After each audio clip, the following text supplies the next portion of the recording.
All right, thanks for making the Locked On Ole Miss podcast your first listen every day. We are free and available wherever you get your podcast, including YouTube. So do us a favor, subscribe to the YouTube channel, hit the bell for notifications for new videos, which happen quite frequently, and of course, participate in the conversation down below by commenting or upvoting the video if you would. Thank you very much. I'm here with Jake Thomas from Tide Talk Live.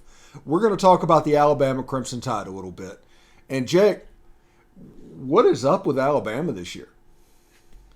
Man, they got coaching problems, and I'm not talking about Nick Saban. I'm talking about coordinators and down the line, down the tree of coaching on this team. Offensive line has been a struggle for the last couple of years, pretty much ever since Kyle Flood left and went to Texas. The offensive line has been atrocious. Alabama's not won in the line of scrimmage at all in the last couple of years. You see that taking effect right now. Defensive line coaching there has been a problem. Secondary is Saban's baby, but he also has coaches there, and they're not getting it done either. So it's a lot of coaching issues and a lot of mental mistakes from this Bama team that you don't see or haven't seen in the past from a Bama-led team and Nick Saban-led team. Yeah, you look at it, this Alabama team, they're 7-2, and people are completely melting down, as basically you just said. Yeah. But they're 7-2 because of two plays. There was a field goal against Tennessee on the last play and a 2-point conversion against LSU. But the flip side of that is they're lucky to not be 5-4 right now because they were a play away from losing to Texas, and they were a play away from losing to Texas A&M. And I tell people all the time, this Alabama team is as good as you can remember. Their ceiling is national championship ceiling, but their floor is Music City Bowl, which is kind of new for Alabama under Nick Saban. Oh, yeah. People say, man, Nick Saban going to Music City Bowl, that will never happen. Well, I mean, we're at the verge of it. It could absolutely happen because we can lay an egg at the rest of the season and absolutely get destroyed about the game we're fixing to talk about this week, and then we could lay an egg against Auburn as well. So, I mean, it's absolutely there where a bowl like the Music City Bowl is in our size if something doesn't change in the next couple of weeks. Yeah, and it could because Alabama does have the talent to rise up at any particular moment. They could come out against Ole Miss and be completely barn burners. They have that ability to do it. Just like Georgia and Tennessee, that's the example I give. Everybody was talking about Georgia's pass rush and how they couldn't get to the quarterback. They lived in Tennessee's backfield. Sometimes teams just cut it on. So my next question for you, Jake, is Bryce Young really healthy? He doesn't look quite right. Yeah, we was at the game, me and my wife, we went to the Mississippi State game, and that second half, he just didn't look right. He was kind of off, underthrowing guys.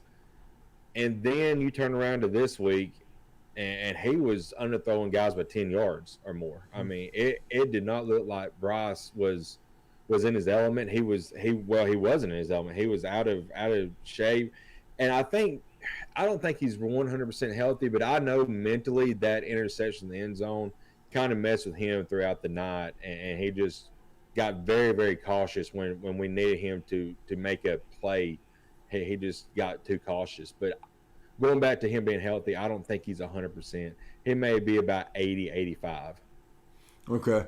I was talking with Corey, who watched tonight on SEC After Dark, because you'll hear me. Jake will be there. We'll be talking more about this game, and we'll have perspectives from the Tennessee and Georgia angle as well.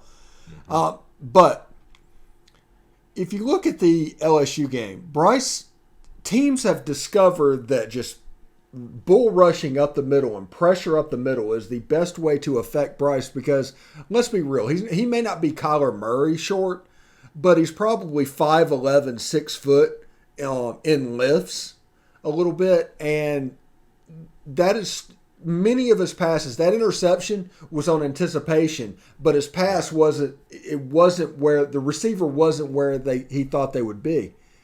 Are you seeing this? Is this could this be a situation that gets a little bit worse for Bryce Young? There's a chance because, like I said earlier, the offensive line it's been kind of shaky year round, and like you said, they were bull rushing up the middle. LSU was last week, and just getting in there and shoving our guys in Bryce's face. And he's, when you have that pressure in your face, you're looking at what's in front of him instead of looking at where your receivers are at. So it kind of mentally messes with you as well. I talked about his mental toughness earlier on the interception, but like I said, just kind of messed with him a little bit. But when you get pressure on him and he's having to move out of the pocket, it absolutely, that's when he's kind of at his. He could be at his best, but he also can make mistakes as well. Yeah, yeah. Because you did notice in this game that there was a lot of anticipation that was happening with Bryce Young and stuff that there's no way he could see. Let's turn the page to this week. What are you expecting in this Ole Miss game? For Alabama, I just want to see some kind of grit and some kind of passion that has not been there this year from past Alabama teams. Alabama has the Alabama standard, as we all talk about, and they just have not lived to the Bama standard this year. And there, like you have mentioned, Steve, there's talent all across the board, and their ceiling was a national championship, but that ceiling is now not. It's not national championship. It's not even going to be SEC championship, unless we got to have a lot going, to go wrong for LSU, and we still got to beat Ole Miss and Auburn. But I just want to see them finish strong to finish out the year and get back to the toughness that past Alabama teams have been known for. Well, in this game, what is concerning you whenever you look at this game? What concerns you? The biggest thing that concerns me is just that. Are we going to come out and just have our heads down because the season's over with? Are we going to play to our ability that we know we can play at? And I just don't know with this team right now. It's very concerning. Another thing that worries me in this game is, I just don't know where our receivers are at. They've not been there all year. I mean, we finally got Brooks going, and he's finally leading the receiving attack. But all year up until last week, Jahmyr Gibbs, our running back, had the most reception yards on our team. So there's a lot of question marks that you're not used to seeing with Alabama, and we've got to get something going this year to salvage somewhat of a season. Yeah. What would be a successful season at this point for Alabama? Because the SEC championship, that's a hard reach at this point. Yeah. What is something that Alabama, is it an Access Bowl? Would it be a Cotton Bowl or an Orange Bowl against Clemson? Is that the level now? You win out and then try to get a New Year's Bowl. I would imagine, that's got to be what we're looking forward to. But it all starts this week, and it's just going to depend on what team comes out. The one that we know that can play like they played against Mississippi State and just shut Mississippi State out all 4 quarters, or is it going to be the ones who struggled against Texas, against Tennessee, and against LSU? Which team's going to show up for Bama? Yeah, and seriously. And what concerns you from Ole Miss, from what you're going to see Saturday? What's the one part that Alabama should probably key on? Because if they don't, it's over. With Ole Miss's attack, it's so tough because not only can they run it with a 2-headed monster, they can also run it with a quarterback and Dart, and they also throw it like crazy. So I feel like Alabama needs a key in because they're really good at stopping the run, but that secondary has been trounced the last couple of weeks. So it all depends on what Ole Miss does, game plan, and Lane is one of the best game planners out there, and he knows the vulnerabilities that this defense has. So he's going to attack. I know he's probably going to try the run to set up the pass, and if if Evans or Judkins gets a breakaway, they're gone, and that's just going to set Ole Miss up for the rest of the game, and just force Alabama to stop them. And I don't know if they can do it. Okay, before we get out of here, what's the prediction for the game? Man, I love my Tide, but I mean, I just don't see right now just the mental reflection how they've been playing the last couple of weeks, being on the road, being a big game. It's still a big game for Ole Miss. It needs to be a big game from Alabama. Um, I think Ole Miss, if they're going to beat Alabama for the first time since 2015, this is the time to get it.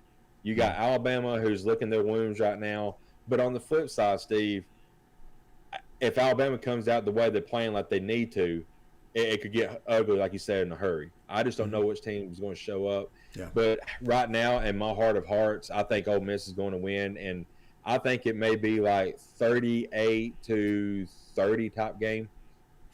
Yeah, that's my thought. If Ole Miss has a chance to win this game, they need to hold Bama to somewhere. Bama's going to be somewhere between 25 and 31 points, somewhere in there, and then you're going to win the game with your offense. That is where I am.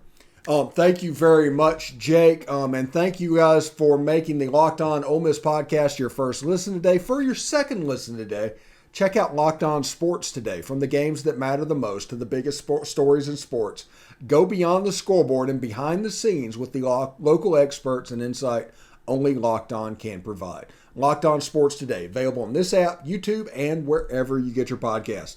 Jake Thomas, Tide Talk Live, thank you very much for stopping by today. And, man, good luck this weekend, man. Yeah, enjoyed it, Steve. Thank you for having me. All right, you can see us in a little bit on SEC After Dark. All right, take care, guys. Mm-hmm.